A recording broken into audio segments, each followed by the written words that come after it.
సినిమాలో మహేష్ సరికొత్తగా కనిపించనున్నాడనే టాక్ ఎప్పటి నుంచో ఉంది. కానీ నిన్నటి వరకు ఆ నయా గెటప్ ని సీక్రెట్ గానే ఉంచారు. ఇప్పుడు ఆ లుక్ కి సంబంధించిన కొత్త స్టిల్స్ నెట్ లోకి వచ్చాయి. ఆ లుక్ ఎలా ఉందో చూద్దాం.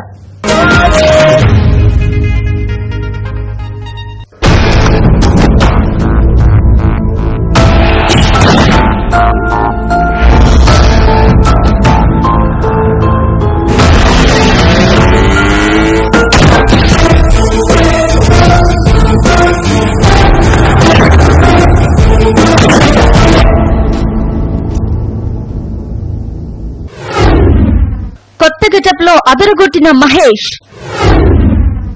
One Nenokkadine latest photos internet లో హల్చల్. వన్ సినిమాకు సంబంధించి ఇప్పటికే 2 టీజర్లు విడుదలయ్యాయి. కానీ వాటిలో మహేష్ లుక్ క్లియర్ గా కనపడలేదు. తాజా ఫోటోల్లో మహేష్ పూర్తి లుక్ కనిపిస్తోంది. ఈ లుక్ అదిరిపోయేలా ఉంది.